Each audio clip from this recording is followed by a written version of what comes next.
Hello friends. So welcome to the new lecture of series and sequences. This is the first lecture of this series और इसमें हम लोग discuss करेंगे nth term of AP पर। देखो JEE level के JEE के perspective से ये सीरीज़ एंड सीक्वेंस चैप्टर बहुत इंपॉर्टेंट है। इसके क्वेश्चंस आते हैं और इसमें बहुत सारे वाइड रेंज ऑफ वैरायटी के क्वेश्चंस डाले जा सकते हैं, जैसे कॉम्प्लेक्स नंबर हो गया, बायनोमियल हो गया, या परमुटेशन कॉम्बिनेशन के सवालों को मिक्स करके भी क्वेश्चंस पूछा जा सकता है।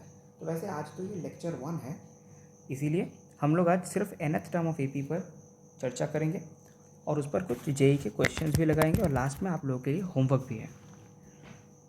तो जल्दी से शुरू करते हैं आज का लेक्चर। पहले ये समझते हैं कि सीरीज़, सीक्वेंस और प्रोग्रेशन, इन तीनों में डिफरेंस क्या है। क्या ये तीनों सेम है? बिल्कुल नहीं।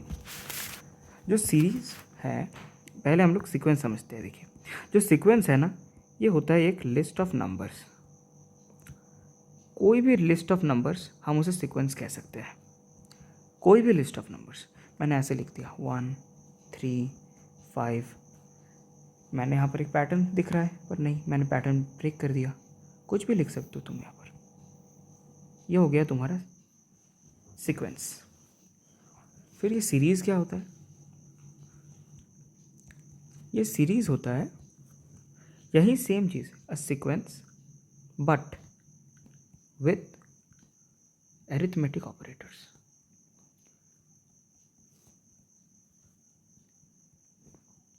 अरिथमेटिक ऑपरेटर्स यानी कि अगर मैं ऐसा लिखूँ 1 + 3 + 5 + 9 + 20 + 100, तो इसे हम कहेंगे एक सीरीज़ है। ये what is this? It's a series. ये क्या है? ये एक सीरीज़ है। यही सेम चीज़ों को, यही जब नंबर्स को कॉमा के फॉर्म में लिख दिया, सिर्फ नंबर्स को लिखा, तो वो सीक्वेंस, और जब उसके बीच में हम प्लस या कोई अरिथमेटिक ऑपरेटर डालते हैं तो वो एक सीरीज़ बन जाता है। फिर ये प्रोग्रेशन कब होता है? प्रोग्रेशन, इसी पर ज़्यादा हम लोग चर्चा करेंगे, प्रोग्रेशन पर। प्रोग्रेशन क्या है? जिसका nth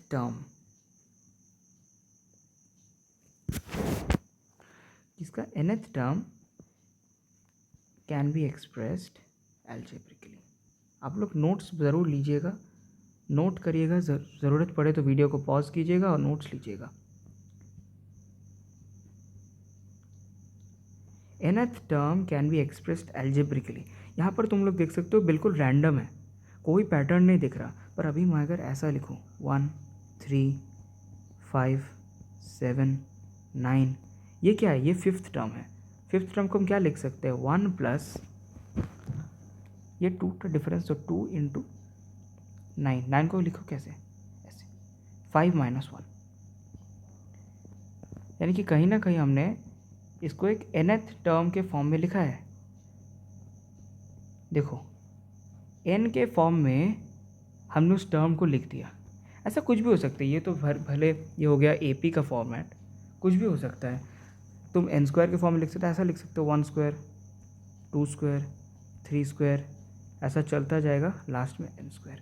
यानी कि जो nth टर्म है उसको किसी अलजेब्रिक एक्सप्रेशन के फॉर्म में तुम रिप्रेजेंट कर सकते हो। अलजेब्रिक एक्सप्रेशन है ये। किसका अलजेब्रिक एक्सप्रेशन है? n का। जो nth टर्म होगा वो n का ही एक अलजेब्रिक एक्सप्रेशन हो, तब उसे कहेंगे हम एक प्रोग्रेशन। ठीक है। हमको क्लास 11th में स्पेशली 3 टाइप के प्रोग्रेशन पढ़ाए जाएंगे, AP, GP और HP, हार्मोनिक प्रोग्रेशन। एक AGP भी होता है, पर वो AP और GP का ही एक मिक्सचर या कॉम्बो होता है। ठीक है, तो ये समझ आ गया प्रोग्रेशन, सीरीज़ और सीक्वेंस में डिफरेंस क्या होता है। हम इस प्रोग्रेशन को लेकर ही आगे चर्चा करेंगे AP, GP और HP में। प्रोग्रेशन में आपको सबसे इंपॉर्टेंट चीज़ होता है पैटर्न ढूंढना, किस पैटर्न में चल रहा है क्वेश्चन। हाँ, वो पैटर्न ढूंढना इंपॉर्टेंट होता है। ये जो nth टर्म जो एल्जेब्रिकली एक्सप्रेस कर रहे हैं, ये एल्जेब्रिकल एक्सप्रेशन ढूंढना ही सबसे ज़्यादा इंपॉर्टेंट होता है किसी भी प्रोग्रेशन के लिए। तो चलिए आगे बढ़ते हैं। देखिए, इस चैप्टर में जाने से पहले सीक्वेंस सीरीज़ के क्वेश्चन सॉल्व करने के लिए ना कुछ स्टैंडर्ड रिजल्ट्स बहुत ज़्यादा इंपॉर्टेंट है। इसे ना तो आपको मेमोराइज़ करना होगा। इन सब के प्रूफ्स उतना ज़्यादा ज़रूरी नहीं है, पर आप कर सकते हो, आसान है। पर इसे मेमोराइज रखना बहुत ज़रूरी है, क्योंकि बहुत सारे क्वेश्चंस में ऐसा होगा, शुरुआत में आपको अपना दिमाग लगाना होगा, पैटर्न समझना होगा, पर लास्ट में जाके कैलकुलेशन आंसर निकालने के लिए यही सब रिजल्ट्स का इस्तेमाल करना होगा। उसमें से नंबर 1 में आता है समेशन r इक्वल टू 1 से n टी आर, यानी कि rth टर्म। टी मतलब यहाँ पर टर्म बोल रहे हैं, और उसमें एक नीचे हमने r दिया है, यानी कि rth टर्म है ये। r इक्वल टू 1 से n, इसका मतलब क्या होता है, T1 plus T2 plus T3 plus T4 up to चलेगा अप टू Tn।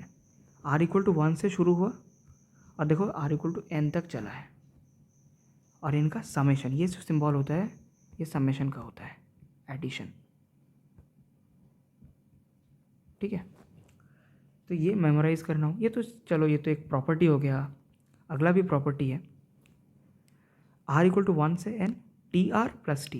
देखो ये समेशन के अंदर है, ये वाला जो पार्ट है ना, ये वाला इंटायर पार्ट, ये वाला समेशन के इनसाइड है।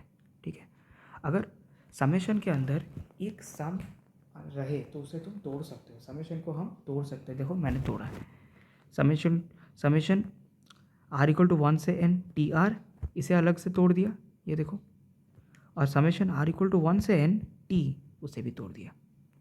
ठीक है, अब बोलोगे टी क्या है, टी कोई कांस्टेंट टर्म हो सकता है, या फिर अलग से कोई एक्सप्रेशन भी हो सकता है ऑब्वियसली। जैसे देखो मानो ऐसा है 2 to the power r plus 3 to the power r, summation r equal to 1 से n। इसको हम क्या लिख सकते हैं, r इक्वल टू 1 से n 2 to the power n, sorry 2 to the power r plus r equal to 1 से n 3 to the power r। यानी कि समेशन को तो आप तोड़ सकते हो, ब्रेक कर सकते हो, अगर बीच में प्लस या माइनस हो तो।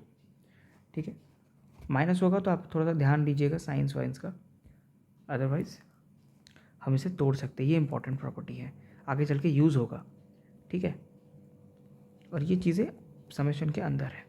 चलिए, अब ये वाली चीज़ बहुत मेमोराइज़ करने वाली है और आपको याद भी होगा, क्योंकि 9th-10th में हम लोग सभी ABGP पढ़ते हैं, 9th-10th में पढ़ा ही होगा। समेशन r इक्वल टू 1 से n r, ये क्या होता है, sum of natural numbers, sum of सिर्फ नेचुरल नंबर नहीं, फर्स्ट n नेचुरल नंबर्स।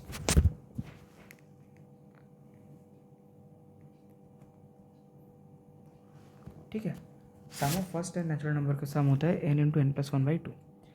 पर इसके बाद से इंपॉर्टेंट टॉपिक शुरू होता है। देखो ये वाला इंपॉर्टेंट है, अब यहाँ तक तो तुम लोग पढ़ के आए हो, यहाँ से इंपॉर्टेंट है। अगर ऐसा आए समेशन r इक्वल टू 1 से n r into r plus 1 multiplied है, यानी कि ऐसा आया मानो 1 इंटू 1 प्लस 1 प्लस, इसका अगर ब्रेक करें तो ये आएगा 1 into 1 plus 1, 2 into 2 plus 1 plus 3 into 3 plus 1, ऐसा चलता रहेगा। तो उसका रिज़ल्ट क्या होगा, उसका रिज़ल्ट कुछ पिछले वाले से मिलता जुलता होगा। n इंटू n प्लस 1 तो रहेगा, साथ ही साथ एक n प्लस 2 भी आ जाएगा, और नीचे बाई 3, जितने टर्म्स उतना नीचे। देखो ऊपर 3 ठो टर्म है, नीचे भी 3 लिख दिया। यहाँ पर ऊपर 2 टर्म थे, यहाँ पर ऊपर 2 टर्म थे, और हमने यहाँ पर नीचे 2 लिखा है, यहाँ पर नीचे 3, और यहाँ पर r प्लस 1 और इधर r प्लस 2 एक ज़्यादा हमने लिखा है। ऐसे याद कर सकते हो, ये मेमोराइज़ करने की चीज़ है, मेमोराइज़ ज़रूर रखना, ये बहुत ही इस्तेमाल होने वाला है। आगे देखो r इक्वल टू 1 से n r plus 1 into r plus 2। देखो यहाँ पर r मिसिंग नहीं है, बहुत r नहीं है यहाँ पर, r मिसिंग है यहाँ पर। ठीक है, r नहीं है, ये r plus 1 into r plus 2 है, यानी कि 1 plus 1 into 1 plus 2 plus 2 plus 1 into 2 plus 2, ऐसे ही चलेगा।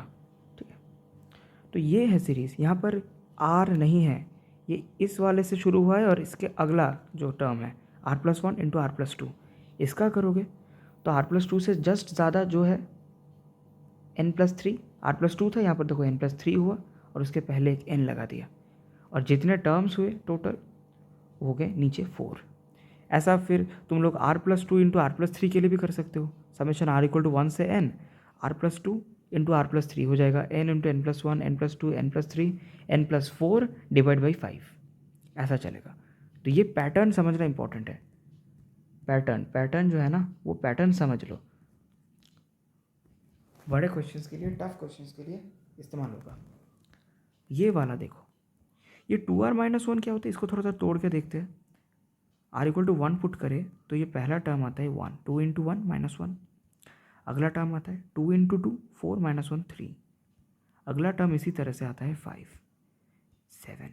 यानी कि ये कुछ नहीं बल्कि ऑड नंबर्स का सम है, ऑड नंबर्स का सम। बीच में सम सिंबल दे दो, ऑड नंबर्स का सम, और ऑड नंबर्स का फर्स्ट n ऑड नंबर्स का सम, फर्स्ट n ऑड नंबर्स, ठीक है, उनका सम वो होता है क्या, n²। 1 + 3 + 5 क्या होगा, 1 + 3 + 5 क्या होगा 9, यानी कि 3²। देखो 3 ऑड नंबर्स है, 3 का स्क्वायर हो गया। कैलकुलेट करके देखो 5 + 3 8 8 + 1 9। वैसे 7 ऐड कर दोगे तो 9 + 7 16 = 4²। याद रखना यहाँ पर 2r-1 है, 2r+1 कर दोगे तो फिर यहाँ पर 3 से शुरू हो जाएगा, एक 1 कम करना पड़ेगा, ठीक है, वो ध्यान रखना। ये 2r+1 है या 2r-1 है, स्टार्टिंग कहाँ से हो रहा है, ठीक है, एकदम ब्लाइंडली मेमोराइज भी मत करना। इसका पैटर्न क्या हो रहा है, फर्स्ट n बोला है, हाँ 1 से शुरू होगा तब जाके n² होगा। अगर मानो ये ऐसा आ गया समेशन r = 1 से n 2r+1, ये भी ऑड नंबर्स का ही सम है, और ये क्या होगा 2 इंटू 1 + 1 3 + 5 + 7, ये चलता रहेगा ना। तो एक देखो 1 मिसिंग है, आखिर में एक 1 मिसिंग है दोस्त, तो वो ज़रा ध्यान से करना, उस केसेस में तुम्हें 1 सब्ट्रैक्ट करना पड़ सकता है, ठीक है। इन ऑड नंबर्स का सम जितने तुम्हारे नंबर्स होंगे, ऑड नंबर्स होंगे, उसे n² लिखना, और क्योंकि पहला वाला 1 तुम्हारा मिसिंग है तो उसको -1 लिखना। तो इस तरीके से तुम्हें पैटर्न समझ आना चाहिए, ठीक है। ये वाला मेमोराइज़ करने वाला था, ये ज़रूर आप लोग नोट कर लीजिएगा, पॉज कर लीजिएगा वीडियो, और वीडियो पॉज करने के बाद इसे नोट कर लीजिएगा। ये स्टैंडर्ड रिजल्ट थे। चलिए अब स्टार्ट करते हैं AP, अरिथमेटिक प्रोग्रेशन इसका फुल फॉर्म है, और आप लोगों ने ये 9th में पढ़ रखा होगा। अरिथमेटिक प्रोग्रेशन क्या होता है, देखो क्योंकि आप लोगों ने ये 9th में पढ़ा हुआ है तो मैं बहुत ज़्यादा बेसिक में तो नहीं जा रहा हूँ। एक बार जल्दी से फार्मूला वगैरह देख लेते हैं, छोटे छोटे डेरिवेशंस देख लेते हैं, उसके बाद सीधा क्वेश्चन देखेंगे, ठीक है। क्योंकि AP बहुत ही सिंपल है और आप लोगों ने ये 8 9 पर पढ़ा हुआ है, तो ज़्यादा कुछ डिस्कस करने का है नहीं आप। तो AP में जो चीज़ आपको बहुत ज़्यादा ज़रूरी होगा वो है ये वाला चीज़, an - a1 = n - 1 × t। यानी कि जो लास्ट टर्म होता है ना, ये an जो होता है ये लास्ट टर्म है, और ये जो है ना ये फर्स्ट टर्म है a1 मतलब फर्स्ट टर्म, n मतलब लास्ट टर्म या nth टर्म, इसे nth टर्म भी कह सकते हो, ठीक है। जो लास्ट टर्म और फर्स्ट टर्म का डिफरेंस होता है ना वो n - 1 × d के इक्वल होता है। d क्या है, d कॉमन डिफरेंस है, सभी को पता है, कॉमन डिफरेंस। और n क्या है, जितने नंबर ऑफ टर्म्स है, n तो नंबर ऑफ टर्म्स है, लिख देता हूँ।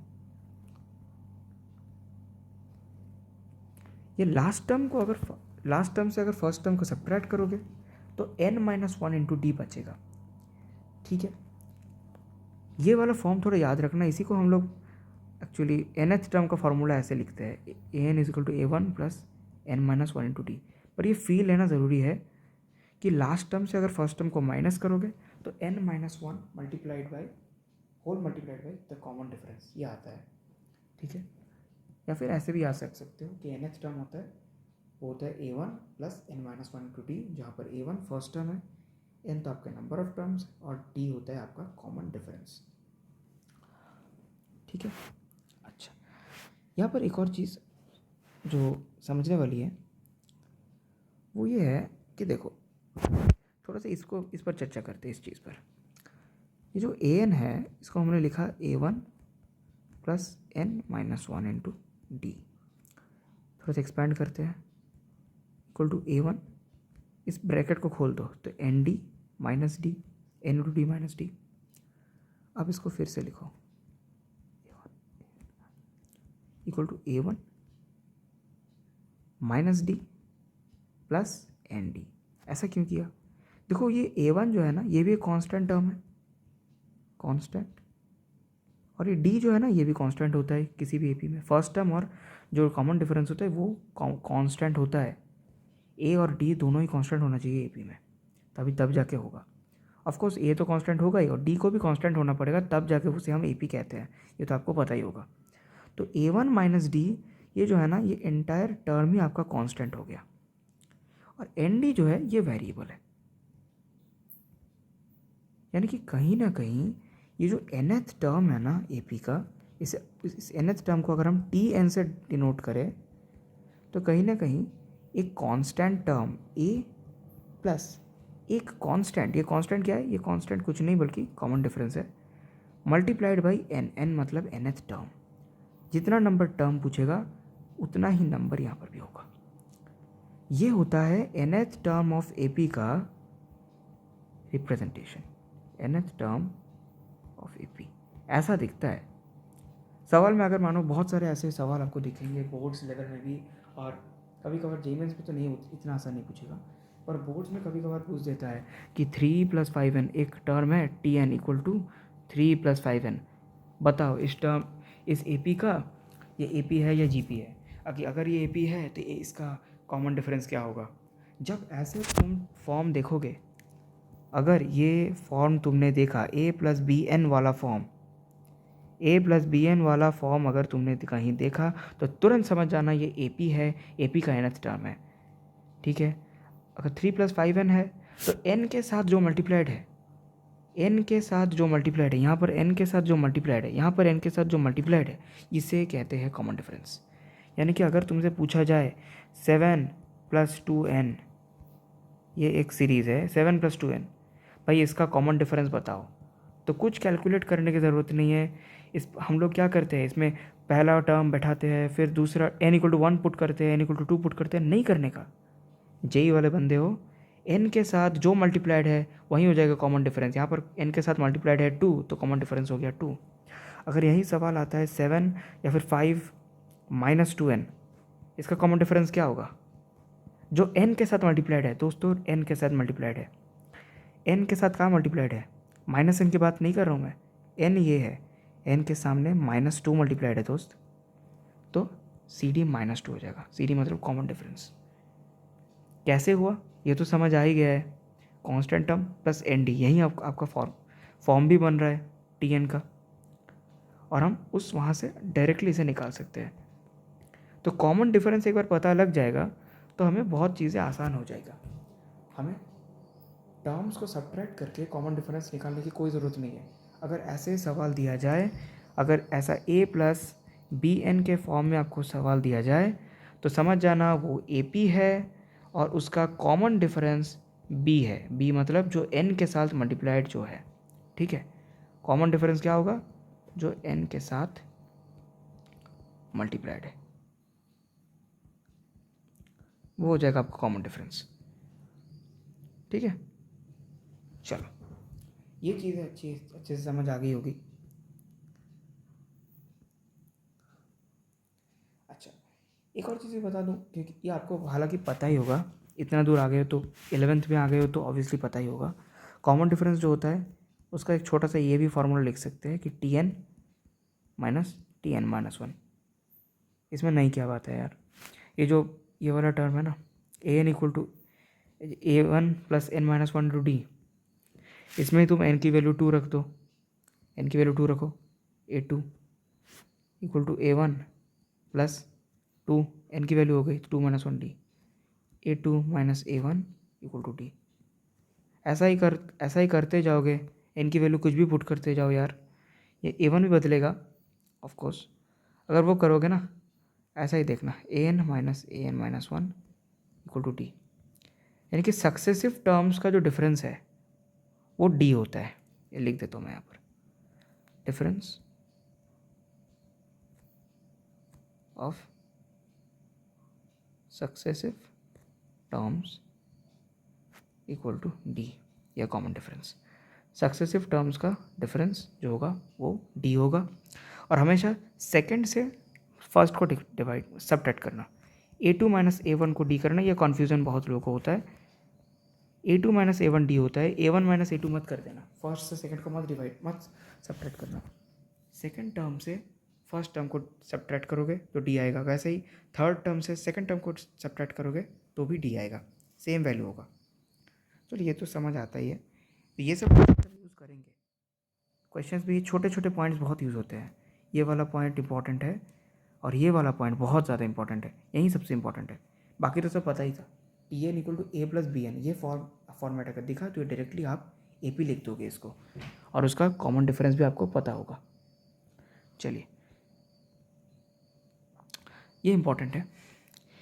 mth टर्म फ्रॉम एंड, कोई भी ए पी है ना, ऐसा मानो 1 3 5, 1 से शुरू हो रहा है और कॉमन डिफरेंस 2, या ऑड नंबर्स का, और यहाँ पर 13 तक ही लिखा मैंने मानो, ठीक है। अब nth टर्म जो मैंने पिछले पेजेस में डिस्कस किया, तो वो तो शुरुआत से फर्स्ट टर्म से, A1 उसका फर्स्ट टर्म था। पर अगर आपको एंड से करना पड़े तो इसका भी आप लोग आसान से उपाय निकाल दोगे। क्या बोलोगे कि यार अगर एंड से करना होगा तो हम लास्ट टर्म को ए मान लेंगे, यानी कि यहाँ पर 13 है तो 13 को ए मान लेंगे, फर्स्ट टर्म मान लेंगे, और जो कॉमन डिफरेंस होगा उसको माइनस डी मान लेंगे। अगर यहाँ पर डी है, डी मतलब +2 है ना यहाँ पर कॉमन डिफरेंस, तो यहाँ पर इसको -2 मान लेंगे। अगर -2 होता तो यहाँ पर +2 मान लेते, यानी कि कॉमन डिफरेंस पर एक नेगेटिव साइन लगा देंगे, तो आपका उसी वहाँ ए बी हो जाएगा। देखो nth टर्म फ्रॉम एंड हो जाएगा। वो कैसे, अगर मैं टी एन बता रहा हूँ, टी एन फ्रॉम एंड, वो क्या होता है, ए यानी कि 13 plus nth term from and n-1 into जो आपका -d, या नया जो d आ गया। आप इस तरीके से निकाल सकते हो। यहाँ पर -2 है तो 2 लिख दो, आप निकाल सकते हो। इसमें पुट करके देखिए आपको second term from the end चाहिए, t2 and 13 plus 2 - 1 into -2, sorry 2 - 1 1, और इधर -2, यानी कि हो गया आपका 11। देखो सेकंड टर्म, ये अगर फर्स्ट टर्म है तो ये second term from the end 11 ही है। ऐसे ही कर सकते हो आप। अच्छा, यहाँ पर ये तो सही है, चलिए लास्ट टर्म को आपने मान लिया फिर किया, पर ऐसा अगर मानो आपको ना पता हो, आपको अगर लास्ट टर्म ना पता हो, तो एक और फॉर्मूला भी आप कर सकते हो। देखो, या फिर कभी कभार ऐसा पूछा जाता है कि जो 7 है ना, एक आपको एपी दिया रहेगा और उसमें बोलेगा कि जो 7 है ये समवट nth टर्म है from beginning, nth term from front. अब बताइए पीछे से इसका कितना होगा number from and, mth term या फिर विच टर्म फ्रॉम एंड, ये सवाल आपसे पूछा जाएगा, या फिर इसकी ज़रूरत पड़ सकती है।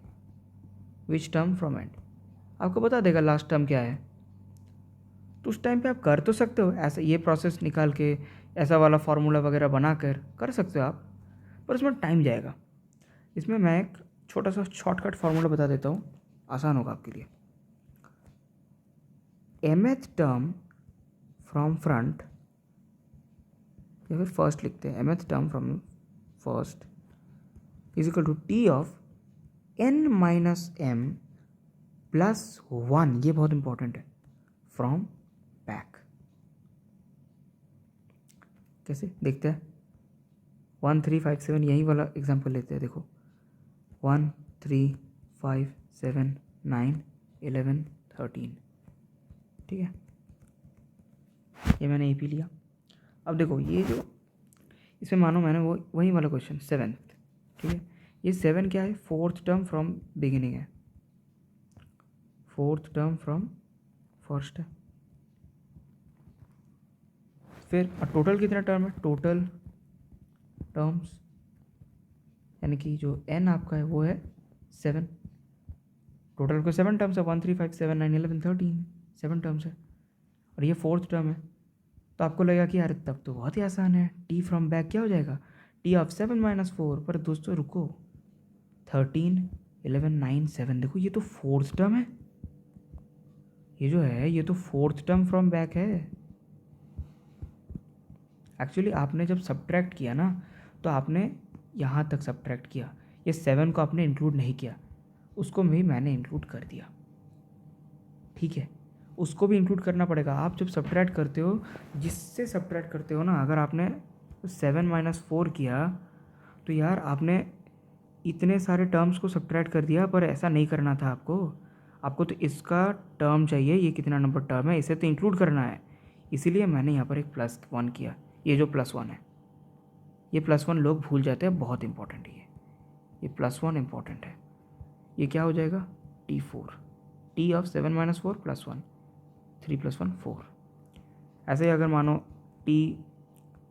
मानो ऐसा है n = मानो 16 है, ठीक है, तुम्हें T5 दिया हुआ है फ्रॉम द फ्रंट, तो इसका बैक से क्या हो जाएगा, T ऑफ 16 - 5 + 1 फ्रॉम बैक, ठीक है, यानी कि T ऑफ 17 - 5 12 फ्रॉम बैक।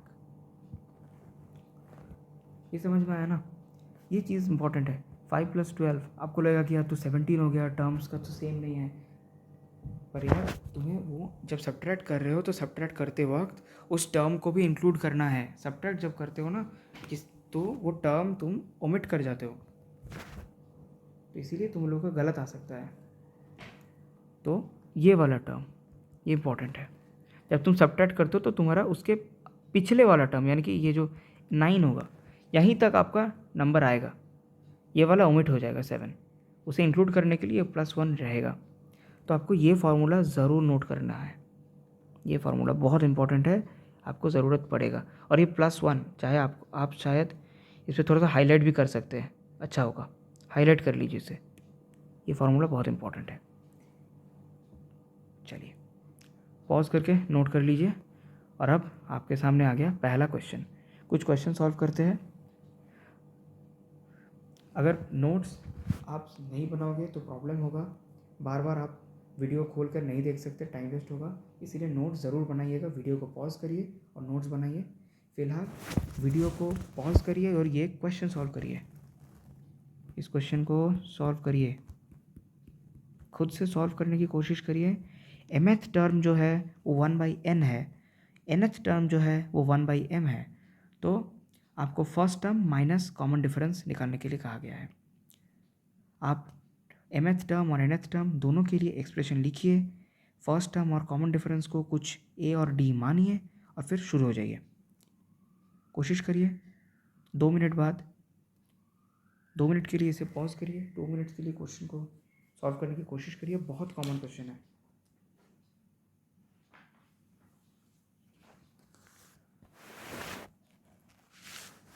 हो गया, चलिए इसे मैं सॉल्व करता हूँ, आंसर को चेक करिएगा, और अगर आंसर हो जाए तो आप लोग कमेंट बॉक्स में भी लिख सकते हैं इसका आंसर।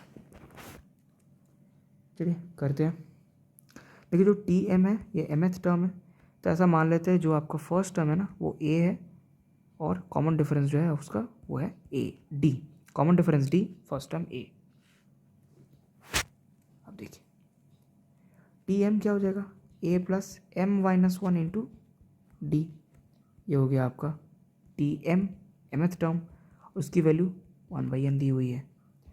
अब उसके अगला टर्म a + n - 1 × d, क्यों भाई nth टर्म है ना, तो n - 1 × d, इसके वैल्यू क्या दी हुई है, 1/m दी हुई है, ठीक है।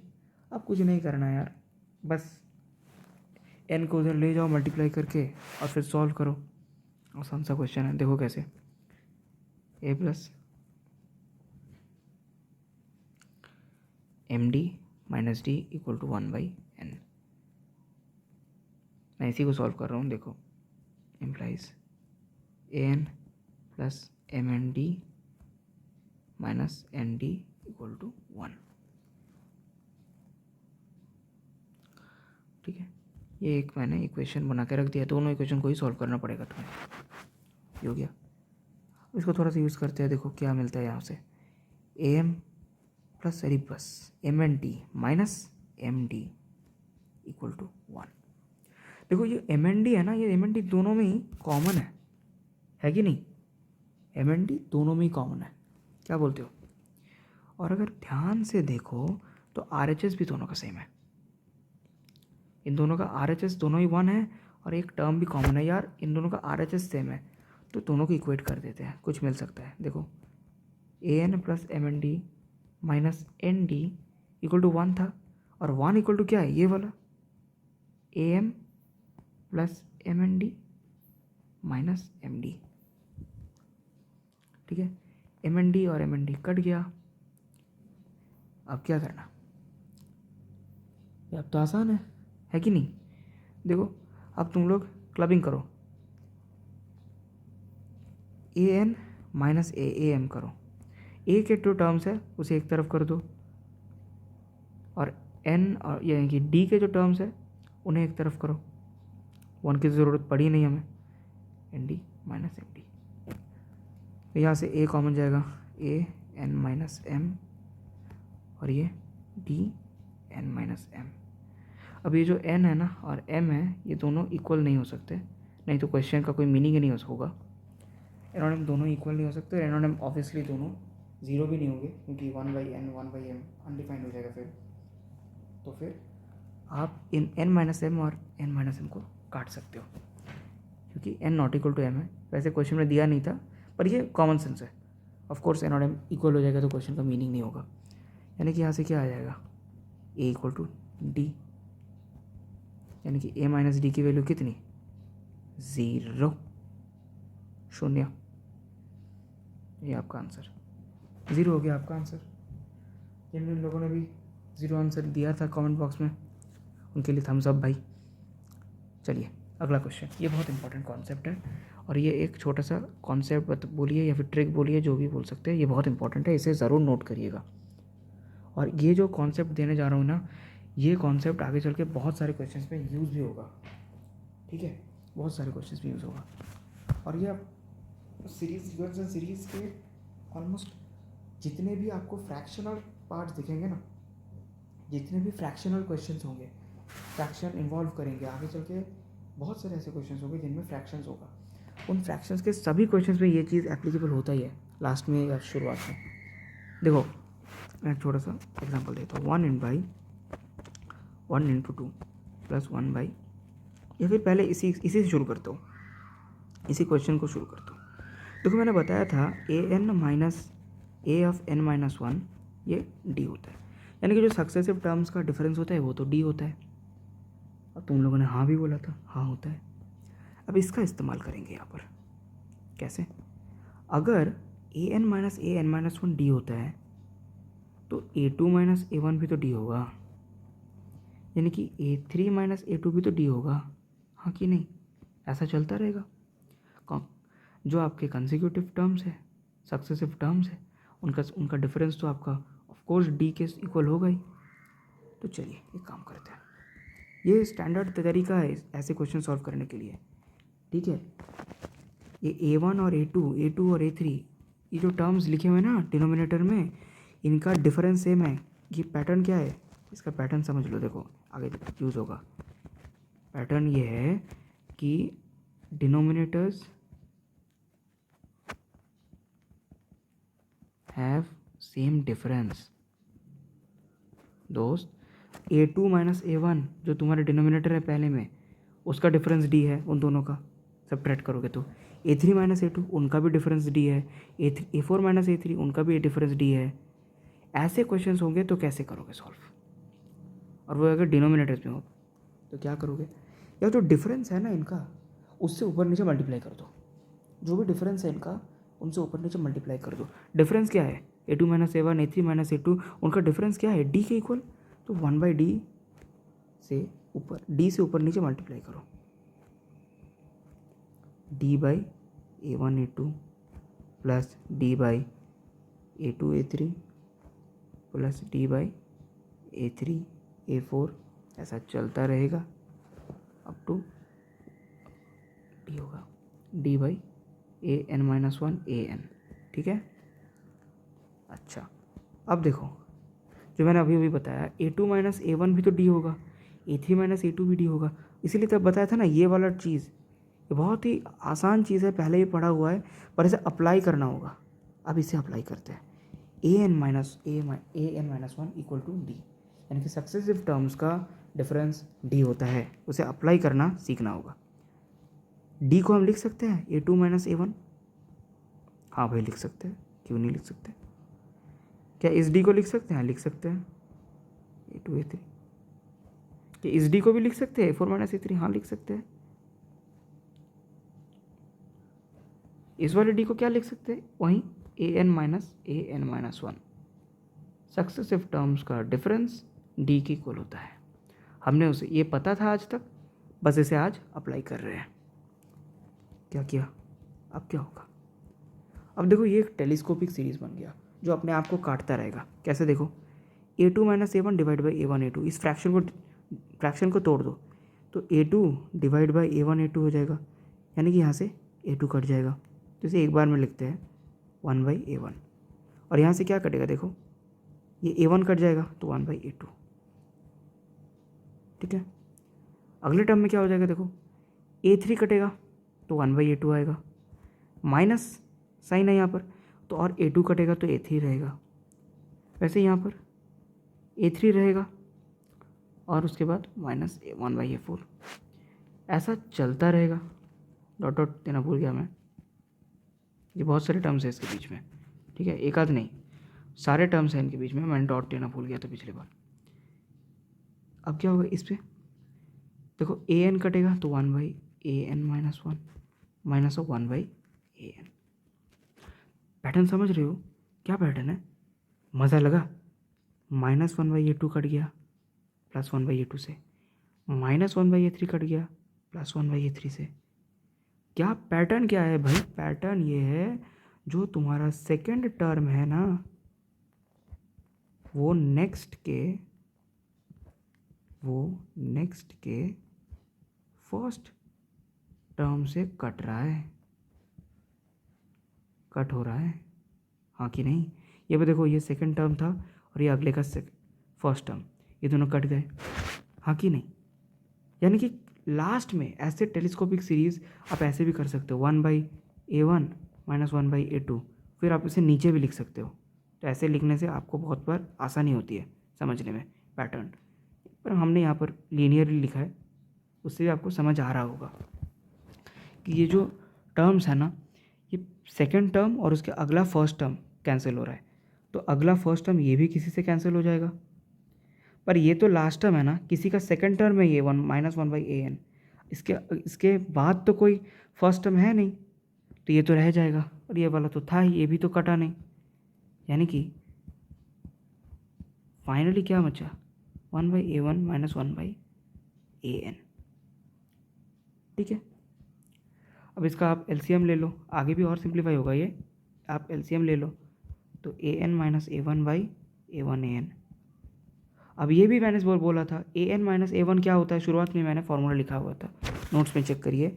ए एन माइनस ए वन जो होता है वो होता है n minus one into d, हमने उससे रिप्लेस कर दिया, और नीचे ए वन ए एन था, डी और डी अपने आप को कैंसिल कर गए, तो इसका आंसर हुआ n minus one divide by a one a n, ठीक है। अच्छा, ये जो सीरीज़ आपने देखा अभी, ये जो सीरीज़ है इसे हम टेलीस्कोपिक सीरीज़ कहते हैं, ठीक है, जो एक दूसरे को काटता रहता है। एक टर्म का कोई एक ही टर्म में ना बहुत सारे टर्म्स होंगे, उनमें से कोई कोई पार्ट्स अपने आप को काट देगा और दो सब मर मिट के ख़त्म हो जाएंगे, लास्ट में एक या दो ही टर्म्स बचे रहेंगे। ऐसे हम ऐसे सीरीज़ को कहते हैं हम लोग टेलीस्कोपिक सीरीज़, टेलीस्कोप, ठीक है। अब ऐसा टेलीस्कोपिक सीरीज़ अगर आपको मानिए पैटर्न समझ में नहीं आ रहा है तो आप ऐसे भी कर सकते हो इसको। टेलीस्कोप सीरीज पैटर्न समझने का एक तरीका है, आपको ऐसे करना ही होगा, one by a one minus one by a two, अगला टर्म इसके बगल में ना लिख कर नीचे लिखिए आप, one by a two minus one by a three, इसके नीचे लिखिए one by a three minus one by a four. तो इससे आपको पैटर्न साफ दिखेगा कि यार ये जो राइट वाला टर्म है अगले के लेफ्ट वाले टर्म से कट हो रहा है, राइट वाला टर्म अगले के लेफ्ट से कट हो रहा है। तो ऐसे आपको पैटर्न एक समझ आ जाएगा। क्योंकि पैटर्न समझना ज़रूरी है कि कौन सा वाला टर्म बचेगा, ये वाला टर्म बच जाएगा और लास्ट में जो आपका 1/n an है वो वाला टर्म बच जाएगा। कटते कटते ये नहीं कटेंगे और ये नहीं कटेंगे, ये आपको समझना होगा। ठीक है, तो ये बहुत ही एक स्टैंडर्ड क्वेश्चन है जो किसी भी तरीके के क्वेश्चंस में आ सकता है, कैसे भी आ सकता है। जैसे देखो यही कॉन्सेप्ट अगले क्वेश्चन में अप्लाई हो रहा है। खुद से ट्राई करो, कोई वीडियो को पॉज करो और 2 मिनट ट्राई करो इस क्वेश्चन को कैसे करोगे। इस क्वेश्चन को ट्राई करो, थोड़ा वही टेलीस्कोपिक सीरीज ही लगेगा। वही कॉन्सेप्ट है कि मनमिट के ख़त्म होंगे और शुरुआत, या पहले का एक टर्म और लास्ट का एक टर्म बचा रहेगा, 2-3 टर्म्स बचे रहेंगे, उन्हीं को लेकर फिर हम काम निपटा देंगे। पर इसको पहले कोई एक ऐसा फॉर्म में कन्वर्ट करना होगा जो आपका टेलीस्कोप बन जाए, जो अपने आप में मनमिट के ख़त्म हो जाए, ऐसा बनाना होगा, नहीं तो ये सॉल्व नहीं कर पाएंगे आप। तो पॉज करिए वीडियो, पॉज करिए।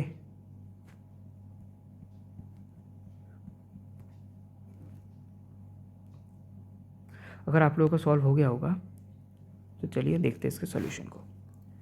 देखिए ये जो नीचे है ना, ये डिनोमिनेटर में सम है।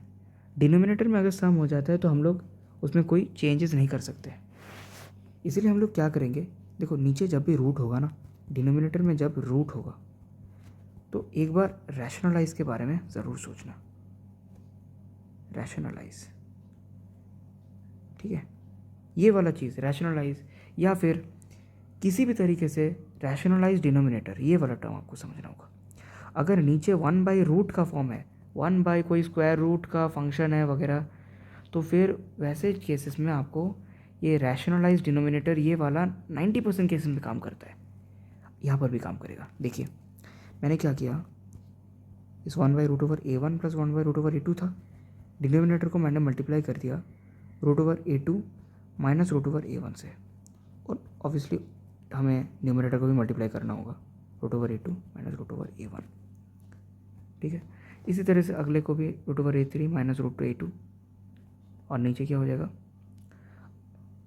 √a2 + √a3 √a3 - √a2। ठीक है, और ऐसा चलता रहेगा। लास्ट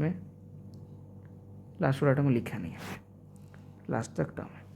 देखो ये क्या होगा, क्या ये जो डिनोमिनेटर है ना, ये क्या होगा, ये हो जाएगा a2। देखो ये हो गया, इस √a2 + a1 को तो आप √a1 + a2 भी लिख सकते, दोनों ही तो सेम है ना।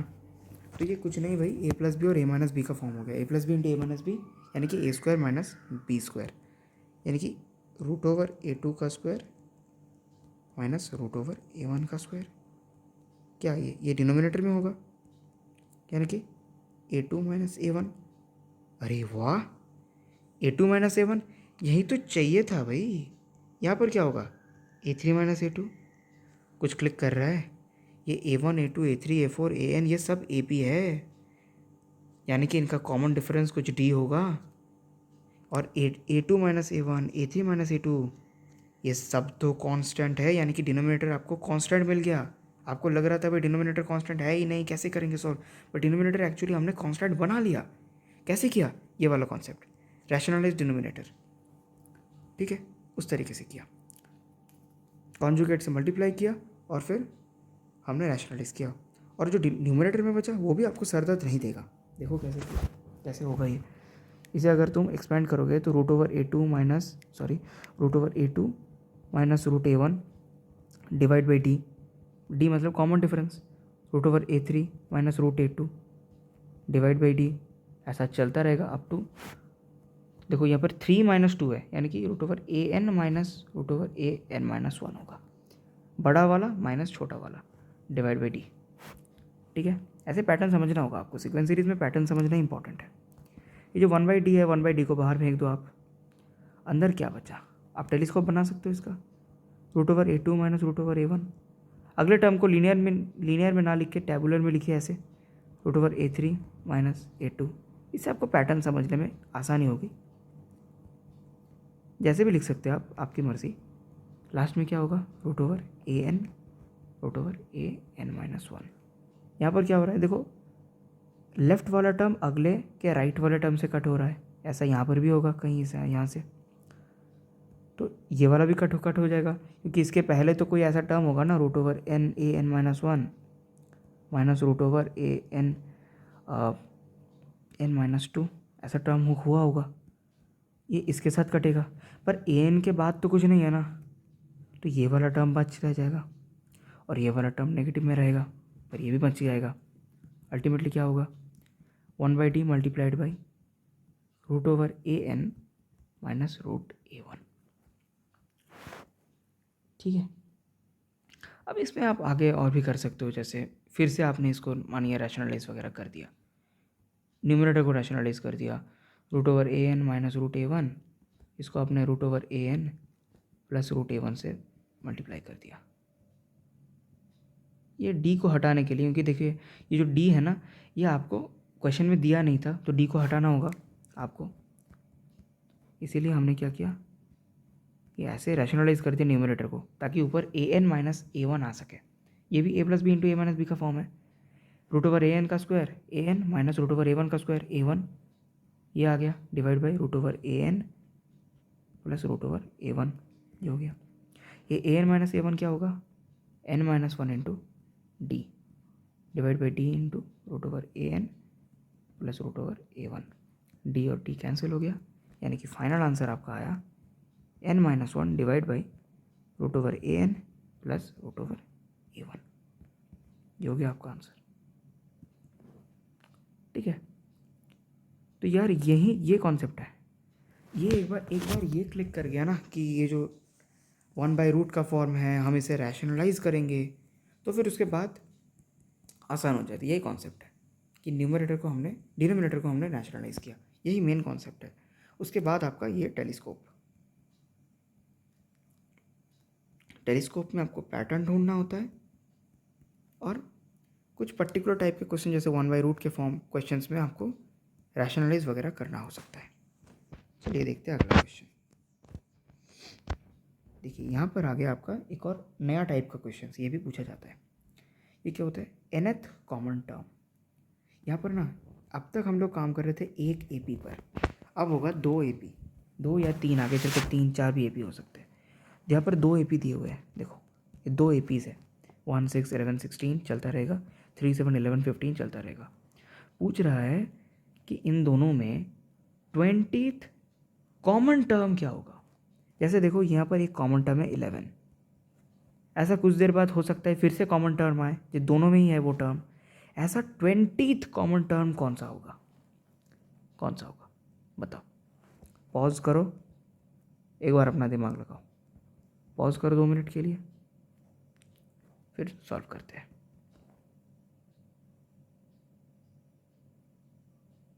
पॉज कर लिया होगा, चलिए फिर इसको सॉल्व करें। तो ऐसे जो क्वेश्चंस होते हैं, इसमें आपका पहला काम जो होगा ना, 2 काम को करने होंगे।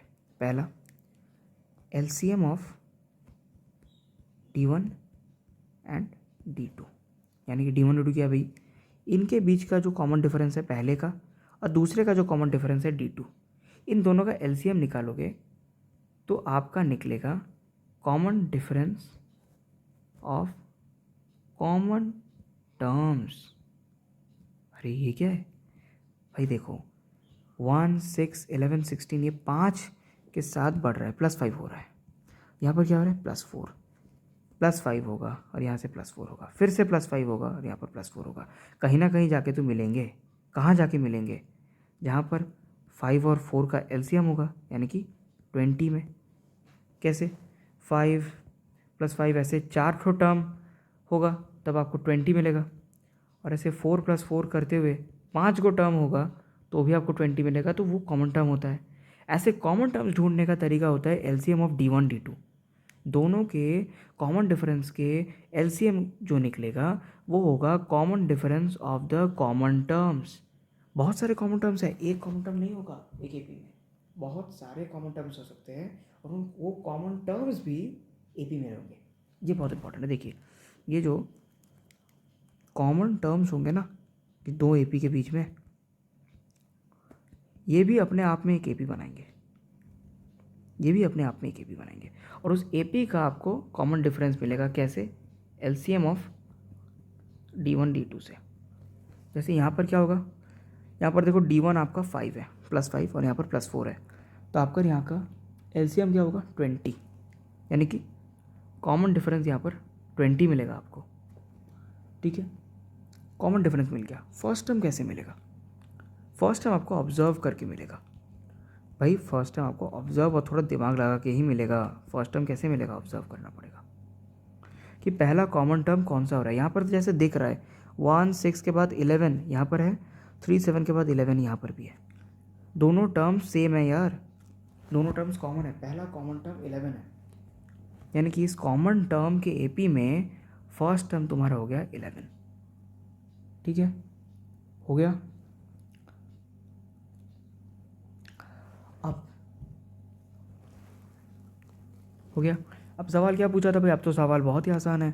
20th कॉमन टर्म, मतलब 20th term of this common term AP क्या होगा? वो T20, यानी कि first term A1 plus n-1, n कितना है? 20, 20 - 1 इंटू कॉमन डिफरेंस जो कि 20 ही है, तो 11 + 19 × 20, तो शायद ये 280 390 380 391 होगा शायद, हाँ 391, ये हो गया आंसर। तो इसका जो 20th कॉमन टर्म होगा ना 11th, उसके बाद फिर से 20 टर्म बाद 31, ऐसा करते करते 391 जो होगा 391, वो होगा आपका 20th कॉमन टर्म। समझ गए कॉन्सेप्ट क्या है? एलसीएम ऑफ D1 D2 वो होगा आपका कॉमन टर्म एपी का कॉमन डिफरेंस, और फर्स्ट टर्म जो होगा वो आपको ऑब्जर्वेशन से मिलेगा। समझ आ गया? चलिए अगला क्वेश्चन करते हैं। ये क्वेश्चन आप लोग सॉल्व करिएगा,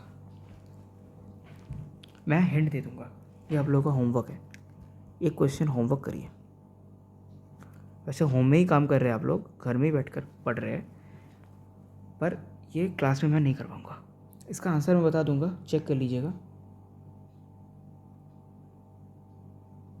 थोड़ा सा अलग है, कितने कॉमन टर्म्स मिलेंगे। यहाँ पर देखो लास्ट टर्म दिया हुआ है। अच्छा छोड़ो, मैं इसे करा भी देता हूँ, पर पहले आप इसको ट्राई करिए, पॉज करिए, होमवर्क नहीं है ये, इसमें थोड़ा सा नया तरीके का क्वेश्चन है जिसका मैं करा दूंगा, पर इसको पहले एक बार आप ट्राई करिए, जितना टाइम लगे ट्राई करिए, पॉज करिए, ट्राई करिए, 5 मिनट 10 मिनट कोशिश करिए, पॉज करिए। पॉज हो गया? तो चलिए देखते हैं सॉल्यूशन क्या है। देखिए यहाँ पर भी 2 एपी दिए हुए हैं, इन एपी में क्या डिफरेंस है? देखो यहाँ पर एक लास्ट टर्म तुम्हें दिया हुआ है दोनों एपी में, और पूछ रहा है कि total number of common terms कितने हैं। पहली चीज़ है कि कॉमन टर्म्स बहुत सारे होंगे पर लिमिटेड होंगे। पिछले वाले में ना कॉमन टर्म्स अनलिमिटेड थे, क्योंकि दोनों एपी ही इनफाइनाइट थे यार, दोनों एपी इनफाइनाइट थे, तो ऑब्वियसली कॉमन टर्म्स भी तो इनफाइनाइट होंगे ना।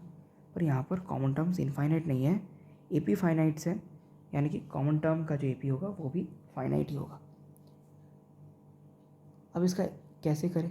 अप्रोच सेम है, जो इसका कॉमन डिफरेंस होगा वो वहीं एलसीएम ऑफ D1 D2 से ही निकलेगा। करो D1 D2 का एलसीएम। पहले का क्या है? +4, अगले का क्या है? +7, यानी कि 4 और 7 28 होता है एलसीएम 28। ये हो गया आपका कॉमन डिफरेंस। ठीक है, अब सुनो कॉन्सेप्ट सुनो। देखो कॉमन टर्म जो भी होगा, जो भी whatever be the common term, वो कॉमन टर्म जो भी होगा वो कहीं ना कहीं लेस दैन इक्वल टू 407 होगा। भाई ऐसा कैसे लिख दिया? भाई देख 407 जो है ना, ये लास्ट टर्म है किसका? एक एपी का। अब 407 से भी तू बोल सकते हैं यार तुमने यहाँ पर 709 क्यों नहीं लिखा, वो भी तो लास्ट टर्म है। भाई 709 कैसे होगा? 407 के बाद तो ये पहले वाला एपी है ही नहीं, 407 तक आते आते ये एपी ख़त्म हो जा रहा है। उसके बाद कॉमन टर्म ही कैसे मिलेगा? उसके बाद तो इसका कोई टर्म है ही नहीं। 407 लास्ट पॉसिबल टर्म है, लास्ट पॉसिबल टर्म है ऑफ फर्स्ट एपी। इसके बाद इसका कोई टर्म ही नहीं। अगर होता तो शायद कॉमन टर्म हो सकता था, पर है नहीं ना। यानी कि अब क्या करना होगा, अगला स्टेप क्या है, जो तुम्हारा लीस्ट या फिर स्मॉलेस्ट लास्ट टर्म है, स्मॉलेस्ट लास्ट टर्म है ना, वो होगा तुम्हारा लिमिट। यानी कि उसके बाद तुम्हें कॉमन टर्म नहीं मिलेगा, वहीं तक कॉमन टर्म मिलने की संभावना है। यहाँ पर स्मॉलेस्ट लास्ट टर्म क्या है इन दोनों में, 407। भाई 407 तक ही तुम्हें कॉमन टर्म मिल सकता है, 407 तक ही तुम्हें कॉमन टर्म मिल सकता है। यानी कि let if possible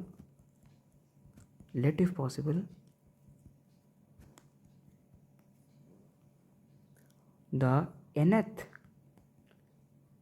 common term जो है ना इज 407। इसके ज़्यादा तो नहीं हो सकता। अगर 407 नहीं होगा तो हम लोग वो n जो होगा वो एक फ्रैक्शन में आएगा, हम उसके बाद हम उसका फ्रैक्शनल पार्ट जो उसका ग्रेटेस्ट इंटीजर फंक्शन है वो निकाल सकते हैं वहाँ से। पर पहले ये समझना ज़रूरी है कि कॉमन टर्म का लिमिट क्या है, ग्रेटेस्ट वैल्यू क्या हो सकता है कॉमन टर्म का, ग्रेटेस्ट वैल्यू हो सकता है 407, nth टर्म इज़ 407। ये मान के हमें सॉल्व करना होगा। चलो करते हैं। 407 इक्वल टू, अच्छा फर्स्ट टर्म, ये भी चीज़ है। फर्स्ट टर्म कैसे करेंगे, ऑब्जर्व करके करना होगा। देखो यहाँ पर फर्स्ट टर्म दिख नहीं रहा, ये भी धोखा हो सकता है तुम्हारे साथ। यहाँ पर तुम्हें निकालना होगा फर्स्ट टर्म, +4 करके बढ़ रहा है, यानी कि इसके बाद क्या होगा 19, उसके बाद क्या होगा 23। देखो ये 23 यहाँ पर भी होगा, यहाँ पर भी होगा। तो ऑब्जर्व करने के लिए कभी कभी तुम्हें अपना एपी को थोड़ा सा बढ़ाना पड़ेगा, खुद से भी लिखना हो सकता है। हमेशा क्वेश्चन पेपर में या फिर सवाल में दिया नहीं रहेगा common term, first common term दिया नहीं रहेगा, तुम्हें थोड़ा सा दिमाग लगा के करना होगा। ऑब्जर्वेशन प्लस दिमाग दोनों ही लगाना होगा। यहाँ पर देखो 23 जो फर्स्ट टर्म मान लिया था कि nth टर्म है, ये 28 तो हो गया आपका ये कॉमन डिफरेंस। ठीक है, 407 क्यों माना पता है ना, 407 इसलिए माना, हम ये मान के चल रहे हैं कि 407 कॉमन टर्म्स का ग्रेटेस्ट वैल्यू है। अगर 407, हाँ मतलब 407 कॉमन टर्म्स का ग्रेटेस्ट वैल्यू है दोस्त, इससे ज़्यादा नहीं हो सकता। तो हम ग्रेटेस्ट वैल्यू पे n की वैल्यू निकाल लेते हैं, उससे अगर हो गया, अगर 407 कॉमन टर्म होगा तो बहुत अच्छी बात है। अगर नहीं है तो n ऑब्वियसली हमारा फ्रैक्शनल पार्ट में आएगा, तो हम उसका ग्रेटेस्ट इंटीजर फंक्शन निकाल लेंगे। सही है, चलिए करते हैं। इसको सॉल्व करेंगे तो 400 - 23 यानी कि 384 आएगा। तो 384 n-1 इंटू 28, यानी कि जो n-1 होगा, इसको सॉल्व करने से आ रहा है आपका 14 पॉइंट समथिंग, एक सेकेंड 13 384 और अदर आपका 28, ये शायद 13 पॉइंट समथिंग आएगा। ठीक है, 13 पॉइंट समथिंग, यानी कि n जो होगा वो आपका 14 पॉइंट समथिंग हो जाएगा। अब देखो ये समझो, n जो है ना वो तो नंबर ऑफ टर्म्स है भाई, वो तो फ्रैक्शनल हो नहीं सकता, यहाँ पर तो हो गया। इसका मतलब 407 कॉमन टर्म है नहीं, ये जो 407 है ये कॉमन टर्म नहीं है, पर इसके पहले कोई कॉमन टर्म हुआ होगा। 407 से कम कोई टर्म हो सकता है, 406 हो सकता है, 405, कोई एक टर्म होगा जो उसका कॉमन टर्म था, और वो कॉमन टर्म हमें n की ग्रेटेस्ट इंटीजर वैल्यू में मिल रही होगी। क्या पता क्या बोला मैंने, कि कॉमन टर्म या फिर ग्रेटेस्ट कॉमन टर्म जो हमें है ना, ग्रेटेस्ट कॉमन टर्म हमें n की ग्रेटेस्ट इंटीजर वैल्यू पे मिल रही होगी। ऑफ कोर्स यार, ग्रेटेस्ट n जितना बढ़ेगा उतना ये कॉमन टर्म, ये वाला जो nth टर्म है ये बढ़ेगा, यानी कि अगर इसे मैक्सिमम होना है तो इसे भी मैक्सिमम होना होगा, ग्रेटेस्ट इंटीजर फंक्शन होना है उसे। ऐसे ग्रेटेस्ट इंटीजर वैल्यू निकालने के लिए हम क्या करते हैं यार, ग्रेटेस्ट इंटीजर फंक्शन निकालते हैं, उसमें जो इंटीजर पार्ट होता है वहीं आपका आंसर होता है। हो गया आंसर, 14 कॉमन टर्म्स होंगे इसके। यानी कि ऐसे क्वेश्चंस में कॉन्सेप्ट क्या रहा, वही पहले वाला जो कॉन्सेप्ट था वो सेम है, सी डी निकालो आप एलसीएम से, एलसीएम D1 D2। फिर जो फर्स्ट टर्म होगा आपका वो आपको ऑब्जर्व करके निकालना होगा, ऑब्जर्व और दिमाग लगा के आपका फर्स्ट टर्म निकलेगा। और जो नंबर ऐसे, अगर नंबर ऑफ कॉमन टर्म्स ऐसे आ गया ना question, number of common terms, तो जो स्मॉलेस्ट लास्ट टर्म होगा उसे Tn मान लो, स्मॉलेस्ट लास्ट टर्म को Tn लेट करो और फिर n, जो n की वैल्यू आएगी उसका ग्रेटेस्ट इंटीजर फंक्शन निकाल देना।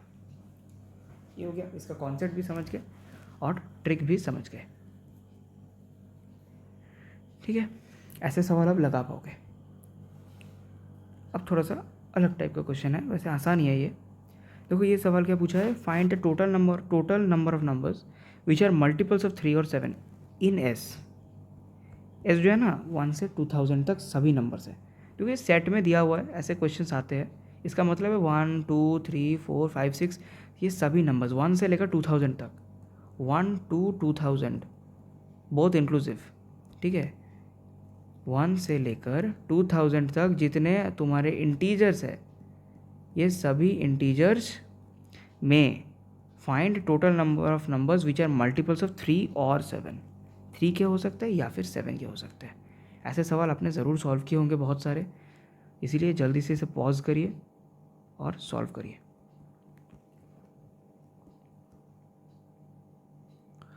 पॉज हो गया होगा। देखिए ऐसे सवाल आप लोगों ने क्लास 9-10 में किया होगा जब हम APGP करते हैं, बहुत ही कॉमन सा सवाल है।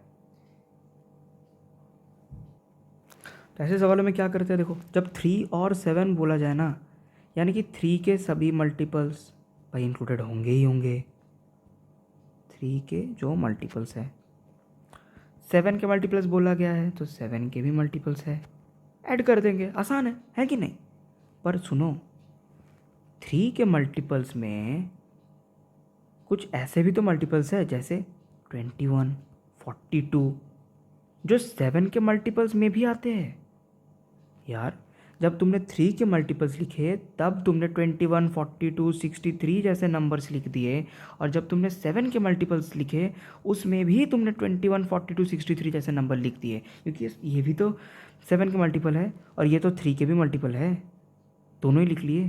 तो ये तो 2 टाइम्स हो गया, ये तो डबल हो गया, यानी कि इसे सब्ट्रैक्ट भी करना होगा तो किसको सब्ट्रैक्ट करेंगे। वैसे नंबर्स जो बोथ 3 and 7 के मल्टीपल्स है उन्हें सब्ट्रैक्ट कर देंगे, यानी कि 3 के जो मल्टीपल्स है उन्हें ऐड करेंगे, 7 के जो मल्टीपल्स है उन्हें ऐड करेंगे, और इन दोनों के सम से जो 3 and 7 बोथ के मल्टीपल्स है उन्हें सब्ट्रैक्ट करेंगे। इसका मतलब ये नहीं कि उसे इंक्लूड नहीं कर रहे, एक्चुअली उसे 2 बार इंक्लूड कर लिया था, डबल कर लिया था, उन्हें डबल इंक्लूड कर लिया था, 2 बार इंक्लूड कर लिया था, इसीलिए एक बार सब्ट्रैक्ट कर रहे हैं। ये कॉन्सेप्ट क्या है भाई, ये कॉन्सेप्ट यूनियन का कॉन्सेप्ट है। 3 के मल्टीपल्स कैसे निकलेंगे, 3 के मल्टीपल्स शुरू होते हैं 3 से, चलते हैं, आप देख लो 2000 भी आप मान सकते हो, n का आप ग्रेटेस्ट इंटीजर फंक्शन मान लेना, ऐसे करो आप 3n = 2000। मतलब मैंने ये किया, देखो 3 से शुरू हुआ इंटू n-1, और 3 का मल्टीपल है तो 3 का ही कॉमन डिफरेंस होगा, और मैंने मान लिया लास्ट टाइम 2000 है, वैसे 2000 होगा नहीं, ऑफ कोर्स कॉमन सेंस से 2000 तो नहीं होगा, ये 1998 होगा। पर आप अगर 2000 लेते हो तो आपको ग्रेटेस्ट इंटीजर फंक्शन लगाना होगा, यहाँ पर लगाने की ज़रूरत नहीं है, n आपका इंटीजर ही आएगा। आप इसको डायरेक्टली आप 3n भी लिख सकते हो, 3n = 1998, और वो अगर सॉल्व करोगे तो n की वैल्यू आएगी आपकी 666। ये हो गए आपके 3 के मल्टीपल्स। ठीक है, वैसे ही 7 का करिए आप, 7 प्लस n माइनस 7 से शुरू होता है, 7 के मल्टीपल्स, 7 का गैप होता है उनमें। अब 199 अब 2000 का है। अब यहाँ पर मैंने बताया, इसीलिए मैंने बताया कि यहाँ पर 2000 आप लिख दो और फिर उसका ग्रेटेस्ट इंटीजर फंक्शन निकालो n का ना, यहाँ से ग्रेटेस्ट इंटीजर फंक्शन निकालो। क्योंकि अब देखो 2000 से कम कौन सा नंबर 7 से डिविजिबल होगा, वो आपको दिमाग लगाने की ज़रूरत ही नहीं है। आप बस 2000 को 7 से डिवाइड करिए, जो आपका क्वोशंट आएगा उसका इंटीजर वैल्यू ही आपका आंसर है n का। इसको अगर आप डिवाइड करोगे ना तो n की वैल्यू 285 पॉइंट समथिंग आ रही है, मैंने सॉल्व किया था। तो उसका आपको ग्रेटेस्ट इंटीजर फंक्शन लेना होगा, तो 285। भाई ग्रेटेस्ट इंटीजर फंक्शन काहे ले रहे हैं, आसान सी चीज़ है यार। 2000 तुम्हारा 7 से डिविजिबल है नहीं, 2000 से कुछ कम ही डिविजिबल होगा उससे। जैसे देखो मैंने दिखा देता हूँ, 2000 डिवाइड बाई 7, इसको डिवाइड करोगे ना तो शायद वहीं 285 आएगा, और फिर लास्ट में शायद 40 के आसपास शायद वो रिमाइंडर होगा। आप ऐसे करो, 7 2 14, देखो 60, 7 8 56, फिर 40, तो 7 5 35, 5 बच गया आपका। इसके बाद आप डेसिमल लगाओगे, 50 लगाया, 7 से लगाया, ठीक है, 285.7 आ गया। ऐसा चलता रहेगा ये। अब देखो यार, अगर मैं ये पूछूं कि 2000 से कौन सा नंबर कम है और 7 से डिविजिबल है, सबसे ज़्यादा ऐसा कौन सा नंबर होगा, तो तुम लोग क्या करोगे भाई, 7 को 285 से जो मल्टीप्लाई करने पर जो नंबर आता है वही ना होगा, तुम इस रिमाइंडर को सब्ट्रैक्ट कर दोगे। रिमाइंडर को सब्ट्रैक्ट करना और 7 इंटू 285, वो दोनों ही सेम है यार, दोनों का वैल्यू सेम होगा। इसीलिए मैंने क्वोशंट का ग्रेटेस्ट इंटीजर फंक्शन लेने के लिए कहा, क्योंकि n तो तुम्हारा फंक्शन फ्रैक्शनल हो नहीं सकता, और तुम्हें ऐसा ग्रेटेस्ट नंबर चाहिए, ऐसा ग्रेटेस्ट नंबर चाहिए n का वैल्यू, तो इसीलिए हमने ग्रेटेस्ट इंटीजर फंक्शन लिया है। ये कॉन्सेप्ट क्लियर होना चाहिए। देखो हम लोग को ये 2000 नहीं लेना चाहिए था, यहाँ पर हमें वो ग्रेटेस्ट नंबर लेना चाहिए था जो 2000 से तो कम है पर 7 से डिविजिबल है, वैसा ग्रेटेस्ट नंबर। जैसे यहाँ पर लिया था 1998 लिया था, यहाँ पर अगर तुम 2000 लेते तो 666 पॉइंट समथिंग आता, उसका तुम ग्रेटेस्ट इंटीजर फंक्शन लोगे तो 666 आ जाएगा, ठीक है। यानी कि हमें कुछ ऐसा नंबर लेना होगा जिससे कि n इंटीजर में हो। अगर हमने किसी दूसरे नंबर को ले लिया, थोड़ा ज़्यादा नंबर ले लिया, तो हमें फ्रैक्शन में मिलेगा n की वैल्यू, हमें GIF करना होगा, greatest integer function. n equal to 285, ये हो गया आपका 7 के मल्टीपल्स, 7 के मल्टीपल्स हो गया। अब देखिए, अब ये तो हो गया भाई। अब क्या बोला था मैंने, बोथ 3 एंड 7। भाई बोथ 3 एंड 7 के मल्टीपल्स कैसे मिलेंगे तुम्हें, 3 के भी मल्टीपल्स होंगे, 7 के भी मल्टीपल्स होंगे, दोनों एक साथ होंगे, यानी कि LCM ऑफ 3 एंड 7 के मल्टीपल्स, बोथ 3 एंड 7 के मल्टीपल्स का मतलब LCM ऑफ 3 एंड 7 के मल्टीपल्स, यानी कि 21 के मल्टीपल्स दोस्त, 21 के मल्टीपल्स। जितने भी 21 के मल्टीपल्स है 1 से लेकर 2000 तक, उन्हें सब्ट्रैक्ट कर दो, इन्हें ऐड करके देखो क्या होगा। वही 21 plus 21 into n minus 1 equal to आप 2000 मान लो। क्यों दिमाग खट लगाना भाई, लगा दो यहाँ पर, सॉल्व करोगे, सॉल्व करो खुद से। 21n is equal to 2000 solve करोगे, तो मैंने सॉल्व किया था तो शायद आया था वो n शायद 95 पॉइंट समथिंग आ रहा था, देखना। तो उसका अगर ग्रेटेस्ट इंटीजर फंक्शन लोगे तो n इक्वल टू 95 आया। ये 21 के मल्टीपल्स है, ठीक है। अब अभी जो फार्मूला मैंने बताया, 3 के मल्टीपल्स यानी कि कितने थे, 666 प्लस जो 7 के मल्टीपल्स है 285, ये देखो 285, और जो 21 के मल्टीपल्स है उन्हें सब्ट्रैक्ट करना होगा। सब्ट्रैक्ट क्यों, ये देखो मैंने शुरुआत में बताया था, 3 के मल्टीपल्स है प्लस 7 के मल्टीपल्स, 3 और 7, 3 भी हो सकता है, 7 का भी मल्टीपल हो सकता है। 3 और 7 के मल्टीपल्स को हमने ऐड कर दिया, पर उनमें से जो 21 के मल्टीपल्स है यानी कि 3 और 7 के जो LCM के मल्टीपल्स है वो सब 2 बार काउंट हो गए, वो 3 में भी काउंट हो गए, 7 में भी काउंट हो गए, इसीलिए हमने एक बार इसे सब्ट्रैक्ट कर दिया। तो ये देखो सब्ट्रैक्ट कर दिया, उन्हें सब्ट्रैक्ट करोगे तो शायद कैलकुलेट करके देखना, मैं कैलकुलेट नहीं कर रहा हूँ, शायद 856 वगैरह आ रहा होगा, कैलकुलेट कर लेना, ठीक है। 856 ही आएगा शायद, एक बार चेक कर लेना। ये हो गया। अब देखो ये पिछले वाले क्वेश्चन का ही कॉन्सेप्ट है, ठीक है, इस पर भी दिमाग लगाओ। पिछले वाला क्वेश्चन अगर समझ गए हो तो ये वाला क्वेश्चन आराम से सॉल्व कर सकोगे। थोड़ा सा टाइम लो, ये थोड़ा सा बड़ा क्वेश्चन है, कैलकुलेशन लग सकता है। पॉज करो, सॉल्व करो, 5 मिनट है तुम्हारे पास, सॉल्व करो, पॉज करो।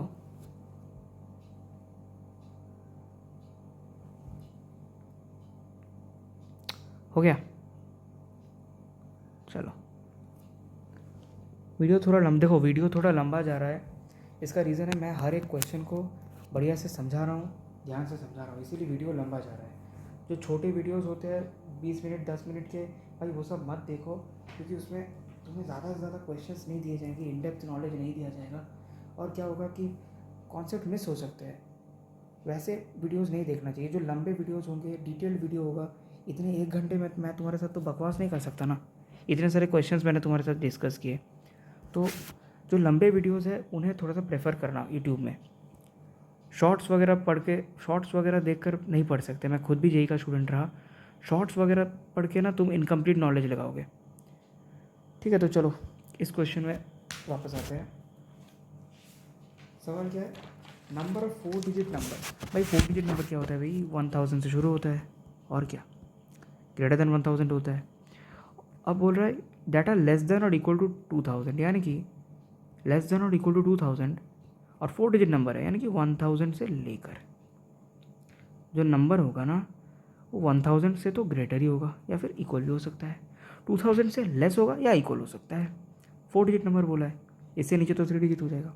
चलो अब बोला ऐसे नंबर्स निकालो जो 4 डिजिट है, लेस देन और इक्वल टू 2000 है, एंड आइदर डिविजिबल बाय 3 और 11। अब क्या है भाई, अब तो 1 से 2000 तक निकाला हुआ था, हाँ कि नहीं। 1 से 2000 तक हमने 3 और 7 का मल्टीपल्स निकाले थे, उसका प्रोसेस पता था। पर अब 1000 से लेकर 2000 कैसे निकाले भाई, ये तो मुश्किल हो गया, ये तो लोचा हो गया यार। अब कैसे करें, देखो कुछ नहीं करना, इसे ऐसे सोचो, 1 से लेकर 2000 में 3 और 11 के जितने मल्टीपल्स होंगे आप उससे सब्ट्रैक्ट कर दो, क्या 1000 से लेकर 1 से लेकर 999 के जितने 3 और 11 के मल्टीपल होंगे। ऐसा क्यों किया मैंने भाई, तुम्हें 1000 से 2000 का चाहिए था ना, तो हमने 1 to 2000 का हमें पता है, 1 से लेकर 999 करना आसान है, 1 से लेकर 2000 करना आसान है। तुम 1000 से लेकर 2000 का भी निकाल सकते हो, कोई प्रॉब्लम नहीं है, कर सकते हो, पर उसमें थोड़ा प्रॉब्लम होगा। क्यों करना भाई, 1 से 2000 का निकालो जितना आएगा वैल्यू, 1 से 999 का भी निकालो जितना आएगा वैल्यू, सब्ट्रैक्ट कर दो, आंसर आ जाएगा। देखो करता हूँ मैं सॉल्व। 3 और 11 का बोला है, तो पहले 1 से लेकर 2000 का करता हूँ। 3 n इक्वल टू 2000, इसमें तुम्हारा वैल्यू आएगा n equal to 666, greatest integer function of course. 11n equal to 2000, पिछले वाला क्वेश्चन देख कर है ना तो आसान होगा, मैं थोड़ा शॉर्टकट में कर रहा हूँ अब, क्योंकि पिछले वाले क्वेश्चन में ये एक्सप्लेन किया था कैसे कर रहा हूँ मैं। 3n कैसे लिख दिया, 3 + 3 × n-1 इक्वल टू 2000 माना मैंने, ठीक है। अब ये हो गया 11 का मल्टीपल। अब 3 और 11 के मल्टीपल्स को ऐड करेंगे तो उसमें 33 के जो मल्टीपल्स है, यानी कि उसके एलसीएम का जो मल्टीपल्स है वो भी 2 बार आ जाएंगे, तो उसको सब्ट्रैक्ट करना है। तो 33n इक्वल टू 2000, ऐसे कितने नंबर्स होंगे, n इक्वल टू 60 आएंगे। आपको कैलकुलेट करना होगा, कैलकुलेट कीजिए, 66 आएगा। यानी कि 1 से लेकर 2000 के बीच में हमें 3 और 11 के मल्टीपल्स कितने मिलेंगे, 666 + 182 - 60। चलो इसे बाद में कैलकुलेट करेंगे, पहले 1 से लेकर 999 को कैलकुलेट कर लेते हैं। 3n इक्वल टू 999, ये तो आसान है भाई, ये n इक्वल टू 333 होगा। 11n इक्वल टू 999, तो n इक्वल टू 90 आ गया। वैसे ही 33n इक्वल टू 999, तो n आ गया आपका 30। तो 1 से लेकर 999 में आपके 3 और 11 के कितने मल्टीपल्स है भाई? 333 प्लस 90, और 2 बार कैलकुलेट हो गए 33 के, इसीलिए उसे सब्ट्रैक्ट कर दो। ये जो दोनों वैल्यूज़ आए, फिर इन दोनों को भी सब्ट्रैक्ट करना होगा, क्योंकि 1 से 2000 का था। 1 से 2000 से 1 से 999 को सब्ट्रैक्ट कर दो, यानी कि आंसर क्या होगा तुम्हारा? 666 प्लस 182 माइनस 60, ये फर्स्ट का वैल्यू था, माइनस 333 प्लस 90 माइनस 30, ये होगा वैल्यू। कैलकुलेट करना तो शायद 395 आएगा। आंसर मैच करो, ठीक है। यानी कि हमेशा ऐसा नहीं है कि जो तुम्हें रेंज दिया हुआ रहेगा उसी रेंज में तुम्हें निकालना होगा, ऐसी कहीं नहीं लिखा है भाई। अगर 1000 2000 दिया हुआ है, तुम्हें आसान हो रहा है 1 से 2000 करना, उस केसेस में क्या 1 से 2000 करने में क्या है, तुम डायरेक्टली 3n इक्वल टू 2000 लिख सकते हो। अभी तुम 1000 से 2000 करोगे तो तुम्हें फिर से AP को फॉर्म करना पड़ेगा, मुश्किल होगा भाई। क्यों करना वैसा काम करना ही क्यों? तुम 1 से 2000 के बीच में निकालो, 1 से 999 के बीच में निकालो, दोनों का सब्ट्रैक्ट कर दो, तुम्हें आंसर आ जाएगा। चलो, ये अगला क्वेश्चन बढ़िया है। अब तक हमने क्या देखा था? शुरुआत में हमने देखा था एक AP, उस पर हमने काम किया। फिर हमने 2 AP के बीच में कॉमन टर्म्स निकाले। अब हम करने जा रहे हैं 3 AP। देखो 3 AP दिया हुआ यहाँ पर, हम तीनों AP को बीच में काम करेंगे। कैसे करना है भाई? कॉन्सेप्ट सेम है, हर जगह कॉन्सेप्ट सेम है, अप्लाई करना सीखना होगा। देखो AP का एक मतलब रिप्रेजेंटेशन होता है AP और ब्रैकेट के अंदर A, B। A जो होता है आपका फर्स्ट टर्म होता है, B जो होता है आपका कॉमन डिफरेंस होता है। यानी कि शुरुआत में जो लिखोगे वो फर्स्ट टर्म है, उसके अगले वाला कॉमन डिफरेंस। जैसे AP 1, 3, यानी कि ये क्या टर्म है? यह है 1 + 3 4, 4 + 3 7, ऐसे करके चलेगा। ये 13 16 चल रहा है। नंबर ऑफ टर्म्स यहाँ पर नहीं दिया रहता, ये सिर्फ आपको ये मान लो आपको A वाला AP है, ये मानो B वाला AP है, ये मानो C वाला AP है। अपने कॉन्फिडेंस के लिए मैंने मान लिया। तो A का जो AP है वो ये है 1 4 7 10 13 16, ऐसे चलता रहेगा। 1 से शुरुआत हो रहा है फर्स्ट टर्म, और कॉमन डिफरेंस 3 है। वैसे ये देखो, जो मैंने B वाला AP लेट किया है वो है 2, 5, यानी कि 2 से शुरू हो रहा है, 5 का डिफरेंस 2 7, फिर 12, फिर 17, ऐसा चलता रहेगा भाई। C का क्या है भाई बताओ? C का है 3, 7, यानी कि 3, फिर 7 ऐड करो 10, 7 ऐड करो 17, 7 ऐड करो 24, ऐसा चलता रहेगा। चलो अब क्या बोल रहे हैं भाई? ये AP जो है, ये A वाला AP इंटरसेक्शन, ये इंटरसेक्शन का सिंबल है, intersection BAP intersection CAP is equal to another AP। देखो इंटरसेक्शन का क्या मतलब होता है भाई? इंटरसेक्शन होता है यानी कि जो कॉमन चीज़, कॉमन पार्ट, दोनों AP में कॉमन पार्ट क्या ही होगा? टर्म्स। यानी कि भाई बोल रहा है कि ये जो तीनों AP है ना, A B और C, इन तीनों के कॉमन टर्म्स का जो AP है, मैंने बताया था कि जब भी 2 APs होंगे उनके बीच में कॉमन टर्म्स होंगे, वो कॉमन टर्म्स भी AP में रहेंगे। दोनों AP के कॉमन टर्म्स भी AP में रहते हैं, वैसे तीनों AP के कॉमन टर्म्स भी एक AP में रहेंगे, और वो AP A, D दिया हुआ है तुम्हें। ये A + D की वैल्यू बता रही है, मतलब प्रिसाइजली ये A और D की वैल्यू आपसे पूछ रही है, ठीक है। तब D की वैल्यू तो बहुत आसान है, D का यूनिवर्सल फॉर्मूला है यार, LCM ऑफ सभी का common difference D1 D2 D3। पहले का कॉमन डिफरेंस क्या है बताओ? LCM ऑफ पहले का कॉमन डिफरेंस 3, अगले का कॉमन डिफरेंस 5, अगले का कॉमन डिफरेंस 7, इनका LCM करोगे तो 105 आएगा। तीनों ही प्राइम है यार, उनके बीच में कोई HCF 1 है तीनों का, तो यार उनका LCM क्या होगा? 1, मतलब 105 होगा। तीनों का मल्टीप्लिकेशन 3 × 5 × 7 105। चलो अब भाई फर्स्ट टर्म ढूंढना भी कोई मुश्किल बात नहीं है। फर्स्ट टर्म, ये जो यहाँ पर एक चीज़ है, देखो फर्स्ट टर्म तुम्हें यहाँ पर भी ऑब्जर्व ही करना होगा, और कुछ तरीका नहीं है यहाँ पर। फर्स्ट टर्म ऑब्जर्व करो, तो ऑब्जर्व कैसे करोगे? तीनों को एक्सपेंड करके लिख सकते हो, या फिर दोनों दोनों के कॉमन टर्म्स निकाल के तुम एक्सपेंड कर सकते हो, कैसे भी करो। मैंने यहाँ पर तीनों को एक्सपेंड करके समवट लिखा है, देखो थोड़ा सा। 3 उसके बाद 16, 19, 22। यहाँ पर क्या होगा? यहाँ पर थोड़ा सा मुश्किल है, क्योंकि हाँ मुश्किल इसलिए होता है क्योंकि देखो यहाँ पर 3 का है, 5 का है, 7 का है, आगे चल के बहुत सारे अगर तुम्हारे पास हो जाएंगे सीरीज़, 5 हो गए मानो, या फिर यहाँ पर 3 भी है, यहाँ पर भी तुम्हें फर्स्ट टर्म ऑब्जर्व करने में बहुत मुश्किल होगा। फर्स्ट टर्म मतलब तीनों में कॉमन, अब तक हम दोनों में कॉमन ढूंढ रहे थे, अब तीनों में कॉमन ढूंढना होगा। तीनों में कॉमन ढूंढना थोड़ा मुश्किल है, इसीलिए हम लोग क्या करेंगे ना, पहले ए और बी का कॉमन टर्म का एपी निकालेंगे, और फिर ए और सी का कॉमन टर्म का एपी निकालेंगे, फिर इन दोनों का कॉमन टर्म निकालेंगे तो आसान होगा। ए और बी का बताओ कैसे होगा? ए और बी का देखो फर्स्ट टर्म मुझे दिख गया है 7, तो 7 से शुरू होगा, और इनका कॉमन डिफरेंस क्या है भाई? इसका +3 था, इसका +5 था। 3 और 5 में 15 का एलसीएम, तो 15 ऐड करो तुम भाई 7 के साथ, 22। 15 ऐड करो भाई 27, 37।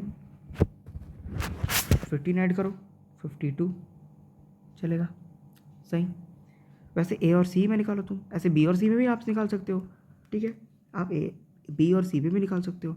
अगर आप डायरेक्टली ए बी और सी के तीनों का इंटरसेक्शन एक बार में नहीं निकाल सकते हो, तो पार्ट पार्ट में निकालिए, ए और बी, ए और सी, या फिर ए और बी, बी और सी, कुछ भी कर सकते हो। बी और सी का भी निकाल सकते हो, कोई बात नहीं। मैंने ए और सी का निकालना है। देखो ए और सी में आपको कुछ कॉमन दिख रहा है? हाँ दिख रहा है मुझे, 10, और इधर भी 10 से शुरू होगा। ए का आपका कॉमन डिफरेंस है +3, सी का कॉमन डिफरेंस है +7, 3 और 7 का एलसीएम 21, तो 10 + 21 31, 31 के साथ 21 ऐड करोगे तो 52, ऐसा चलता रहेगा। देखो तुम्हें कॉमन टर्म मिल गया, ठीक है, ये कॉमन टर्म मिल गया, तो फर्स्ट टर्म क्या होगा? 52। आप अगर डायरेक्टली निकाल सकते हो तो करो, पर देखो यहाँ पर ना बहुत देरी से आएगा। देखो 22, फिर 25 आएगा, ऐसा करते करते 52 तक जाना पड़ेगा तुम्हें। 17, यहाँ पर भी तुम्हें 5 का बढ़ाते रहो तो तुम्हें बहुत टाइम लगेगा, बहुत ज़्यादा टाइम टेकिंग है ये प्रोसेस। इससे बेहतर है इसे पार्ट में डिवाइड कर दो, जैसे मैंने किया, पार्ट में डिवाइड कर दिया, फिर इन दोनों में कॉमन टर्म निकाला, तो हो गया 52। 52 से स्टार्ट हो गया, यानी कि ए = 52 हो गया फर्स्ट टर्म, और डी आपका तो निकाला हुआ था 105, तो आप निकालो 100, ए + डी यही पूछा गया है, 105 + 52 यानी कि 157। हो गया आपका सवाल सॉल्व, ठीक है। ये जो कॉन्सेप्ट है, क्या पर यहाँ पर क्या नया कॉन्सेप्ट क्या था? नया कॉन्सेप्ट ये है, नया कॉन्सेप्ट ये वाला है कि भाई अगर तुम बहुत सारे टर्म्स दिए हुए हैं, एक दो से ज़्यादा अगर एपी दिया हुआ है, उनके बीच में अगर कॉमन टर्म्स आपको निकालना है तो पार्ट्स में डिवाइड करिए, दो दो के जोड़ी में डिवाइड करिए, और फिर इन दोनों में आप कॉमन टर्म ढूंढिए। ये कॉन्सेप्ट है, ये की कॉन्सेप्ट है इस क्वेश्चन का। नोट ज़रूर करिएगा, की कॉन्सेप्ट बोलकर नोट करिएगा, ठीक है। चलिए, एक होमवर्क क्वेश्चन आपके लिए, आज के दिन का लास्ट क्वेश्चन है ये आपके लिए होमवर्क क्वेश्चन है। ये क्वेश्चन आप ट्राई करिएगा घर में, मैं कुछ हिंट्स दे देता हूँ कि आप लोग कैसे करोगे, ये बस हिंट दे रहा हूँ, ठीक है, क्योंकि थोड़ा सा टफ है, आपको लग सकता है। अगर किसी ने बाइनोमियल नहीं पढ़ा है तो उसके लिए ये एक्सपेंड करना थोड़ा मुश्किल होगा। मैसेज बता दे रहा हूँ, देखो ये अगर मैं टर्म को ए मानूंगा, इसको बाइनोमियल एक्सप्रेशन कहते हैं।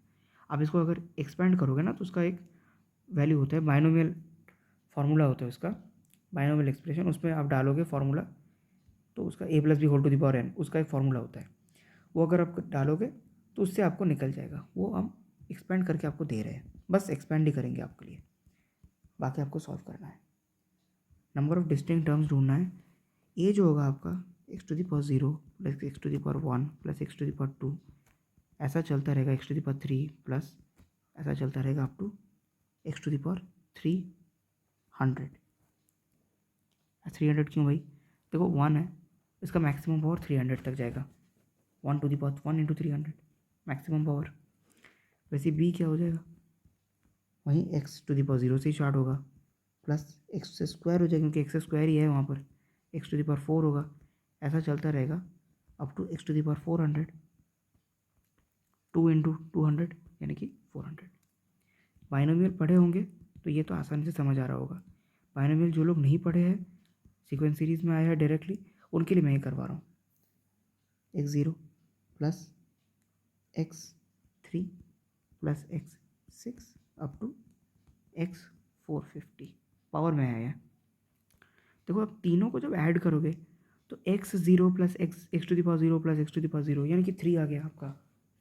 फिर x⁴ 1 यहाँ पर x⁴ 2 है, या फिर x⁴ 3 के आप सोच लो, ऐसा कुछ कॉमन टर्म तो आपको मिलेगा, जो कॉमन टर्म्स ऐड होते रहेंगे और वो एक टर्म बन जाएंगे। तो ऐसे कितने डिस्टिंक्ट टर्म्स आपको मिलेंगे। ये डिस्टिंक्ट टर्म्स का मतलब क्या है, डिस्टिंक्ट पावर्स। अब बोलोगे भाई डिस्टिंक्ट पावर्स यानी कि भाई जो कॉमन टर्म वगैरह है ना, कॉमन टर्म्स वगैरह है ना, उनको थोड़ा सा हैंडल करना पड़ेगा। कॉमन टर्म्स बहुत बार आ सकते हैं, कॉमन टर्म्स को माइनस करना पड़ेगा।